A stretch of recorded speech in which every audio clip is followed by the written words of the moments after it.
और आरजेडी को टूटने से बचाने वाले जो व्यक्ति थे पर्दा के पीछे, उनका नाम था मोहम्मद शहाबुद्दीन। कैसे हुआ, साजिश के तहत हुआ या प्राकृतिक मृत्यु, उस पे जांच की मांग तक अभी तक नहीं किया गया है राजद के द्वारा। तो ये राजद का दोहरा चरित्र शहाबुद्दीन के साथ, मुसलमानों के साथ और दलितों के साथ, पिछड़ों के साथ दिखता है।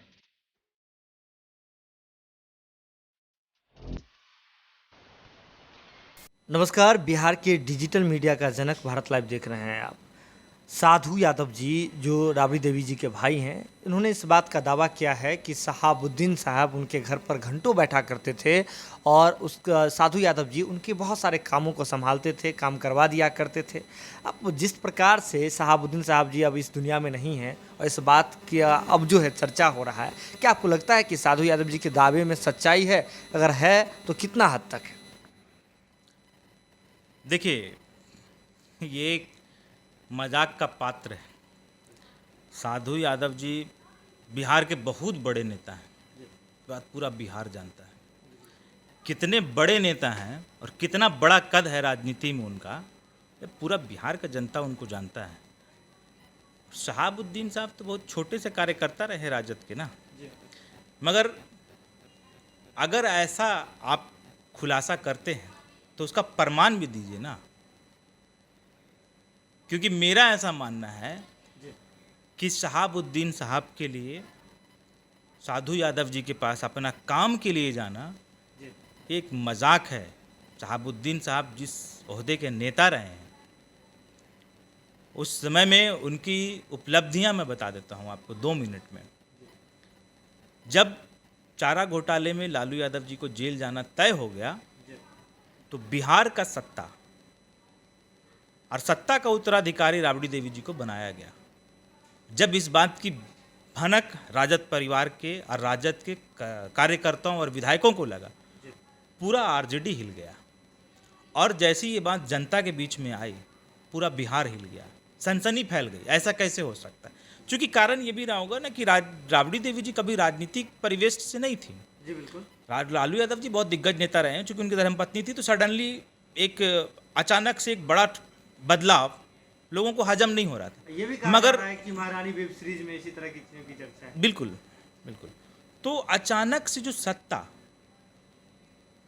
एक बड़ी बदलाव के बाद कितना बड़ा भूचाल होगा, उस सत्ता को ट्रांसफर करने में, उस अधिकार को ट्रांसफर करने में राबड़ी देवी जी, लालू यादव जी से राबड़ी देवी जी को बहुत अस्थिरता का माहौल बना होगा। उस माहौल को और वहाँ विधायकों को शांत कराने वाले और समझाने वाले और आरजेडी को टूटने से बचाने वाले जो व्यक्ति थे पर्दा के पीछे, उनका नाम था मोहम्मद शहाबुद्दीन साहब। और आरजेडी उनके योगदान को नाकार नहीं सकती है। और जिस प्रकार से उनकी बातें, हमने भी वो इंटरव्यू देखा है साधु यादव जी का, जिस प्रकार से उनका टोन है, बोलने का विचार है, शहाबुद्दीन साहब का नाम सुनते ही जिस प्रकार का उनका प्रतिक्रिया आया, उससे एक मानसिकता दिखता है कि आप बहुत कंफर्टेबल या बहुत सहमत नहीं हैं। तो जिस प्रकार से राजद में अभी तक शहाबुद्दीन साहब के जेल जाने से लेकर जो उनकी वफादारी रही, इतने लंबे समय में कभी भी राजद के ऊपर कटाक्ष नहीं किया। उनके साथ ही सारे राज दफन हो गए, मगर जब दफन हो गया वो राज, तो सच्चाई जो है वो ज्वालामुखी होती है। वो ज्वालामुखी आज फट के बाहर निकल रही है। वो ज्वालामुखी जो आज फट के बाहर निकल रहा है, उसमें ये बात का सवाल किया जा रहा है कि राजद ने क्यों शहाबुद्दीन के बेहतर इलाज की मांग नहीं की। पहला सवाल। दूसरा सवाल कि उनके मृत्यु के बाद उनके शरीर को क्यों नहीं लाया गया। तीसरी सवाल कि जब मृत्यु पे संशय लोगों के मन में बना हुआ है कि कैसे हुआ, साजिश के तहत हुआ या प्राकृतिक मृत्यु हुई, उस पे जांच की मांग तक अभी तक नहीं किया गया है राजद के द्वारा।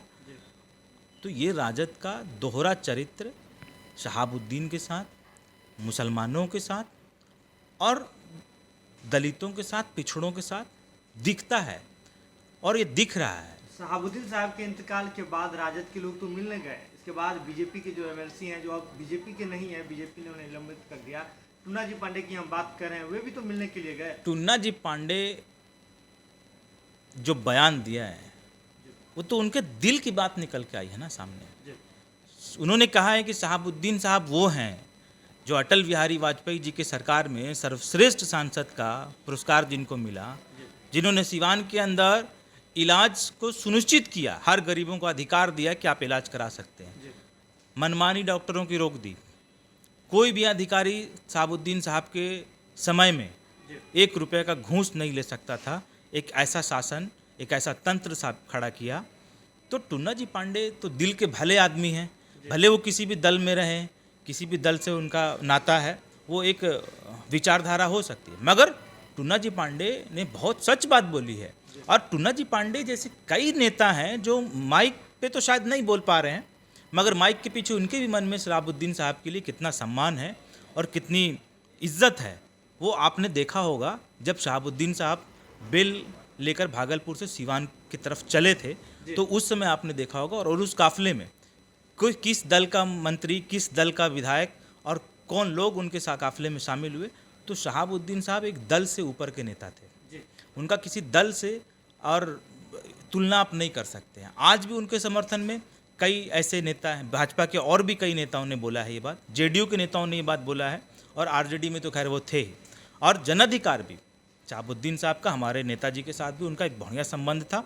हम भी, नेताजी भी उनके परिवार से मिलने गए थे, और आश्वासन हमसे जो बन पड़ेगा, हम बहुत छोटे लोग हैं, हमसे जो बन पड़ेगा, जहाँ तक हो सकेगा हम शहाबुद्दीन साहब के साथ खड़े रहेंगे।